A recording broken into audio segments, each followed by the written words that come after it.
Hello, little boys and little girls! Chegamos na sétima aula, na sétima dica de hoje. Ok, vamos lá. Olha só. Quem não viu as outras aulas, dá uma olhada nas outras aulas, tá bom? Ok, deixa o like, deixa o comentário daquilo que você achou.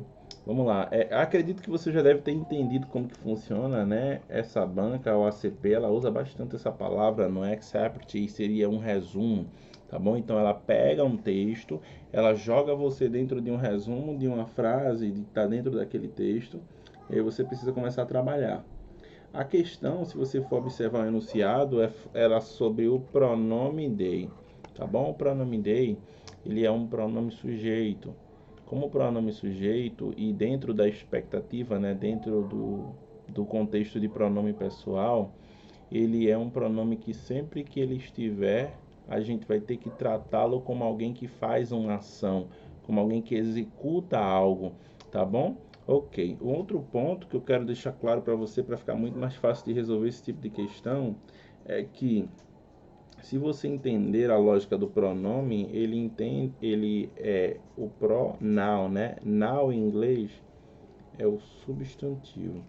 Então, pronoun, ou seja, o que substitui o substantivo. Ou seja, toda vez que você vê um pronome, como é o caso aqui, a gente começa a frase falando de algo e depois vem um pronome they. Isso significa que o gabarito, o sujeito da tua sentença, quando a prova perguntar a referência, ela veio antes do they. Então, quem é o sujeito que vem antes do they? Ok? Guarda isso, beleza? Vamos ler o texto. A lot of people, ou seja, muitas pessoas, assume they have hemorrhoids. Muitas pessoas assumem que elas têm hemorroidas. May they button it and they feel extra skin down.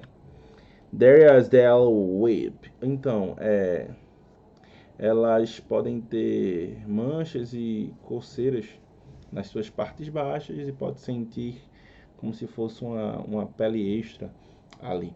Ok, esse é um ponto. O que eu quero agora voltar, já que você sabe a tradução, é exatamente para a dica, tá? O pronome substitui o nome. Então a prova pergunta a quem they se refere. They em inglês, esse pronome não tem mudança de gênero, então they é eles e they também pode ser elas. Então nesse caso especificamente, quem são eles ou elas? Seriam as hemorroidas? Seriam as partes baixas? Seriam as partes baixas com coceira? Seriam as pessoas? Ou seria a pele extra? Ok. Então vamos lá. Se você quiser, você pode deixar pausa e pode responder, tá bom? Porque daqui para frente agora a gente vai comentar sobre o gabarito. Então o gabarito é o seguinte: segundo o bizu que eu dei, toda vez que você vê um pronome, a prova perguntar a referência, o gabarito vem antes. Quem é o sujeito de antes? O sujeito de antes é people, não é? São as pessoas. Quem executa uma ação são as pessoas, tá bom? Então o texto começa falando a lot of people, ou seja, muitas pessoas. Pronto. Então, onde tiver people, a gente vai dar o gabarito, tá bom? Então, como você pode perceber, o gabarito aqui é a letra D. Simples assim, ok? Simples assim. Professor, não entendi nada. Tudo bem. Vê o vídeo novamente, mas eu vou tentar resumir para você.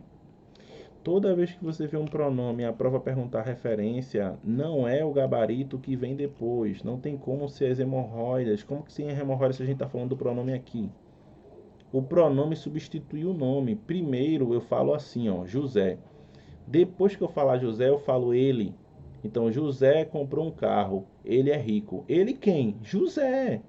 Então, o pronome substitui os sujeitos aqui. Então, é óbvio que, se você for perceber, todas as outras opções, as suas partes baixas, a sua pele extra, todas as outras opções elas vêm depois do day. E o gabarito sempre é como referência ao que veio antes. Então, só é você procurar o sujeito que veio antes, que nesse caso são as pessoas. Entendeu? Se você ainda não entendeu, tem uma aula de pronome, tá bom? Que eu quero que você veja, eu vou colocar aí para você referendar. Deixa um comentário daquilo que você tem achado das aulas. Beijo no teu coração e até a próxima. Tchau.